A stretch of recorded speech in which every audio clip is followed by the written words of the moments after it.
It's the day 41 of the Israel-Hamas war, and in a big success for the Israel Defense Forces, the house of Ismail Haniyeh, who happens to be the head of the political bureau of Hamas terror group, has been struck in the overnight operations that have been carried out by the Israel Defense Forces. Based on the inputs that were generated by the Israel security authorities, the operation was carried out, and a video too has been released by the Israel Defense Forces in which it can be seen that how inside the Gaza Strip, the house of Ismail Haniyeh, the head of the political bureau, who happens to be the one of the person who has orchestrated this entire conspiracy to target the civilians in Israel, has been struck. And as we speak, these flames of smoke are coming out of the areas that are being targeted by the Israel Defense Forces. Important to mention that in a statement that has been issued a while back, Ismail Haniyeh's house has been hit by the Israel Defense Forces. IDF has said that its fighter jets have struck the residence of Ismail Haniyeh,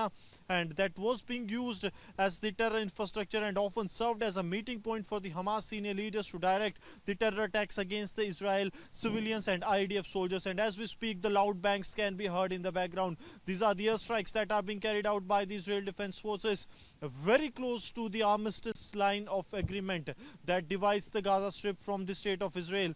IDF troops have also struck terrorists and located several caches of arms and ammunition, including the explosive belts, the RPGs, anti-tank missile. And as we speak, there are airstrikes that are happening inside the territory of Gaza. And I'll request if VJ Surendra Rawatji can show this way. There is a smoke that is coming out from the several of the buildings that are inside the Gaza Strip.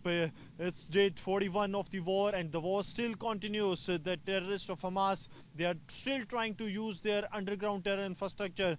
The intense fighting is underway at a specific location inside the Al-Shifa hospital. However, no terrorists have been or their infrastructure has been located so far inside the Al-Shifa hospital, and this continues to be one of the prominent areas where the operations are being carried out. That is very close to the armistice line of agreement, where the terror infrastructure, the tunnels that are continuously being used by the terrorists of Hamas continues to be here. And on the other hand, there has been a UNSC resolution that has been adopted that demands that there needs to be a ceasefire and a humanitarian pause, but it has to be seen how things actually pan out, because there were reports of the back channel talks that are underway between the Israel side with the Hamas leadership, that is for the release of hostages. Where the things move after the 41 days of the war, that is something the world powers are eyeing on to. With Surendra Rawat, Gursimran Singh from Armistice Line of Agreement.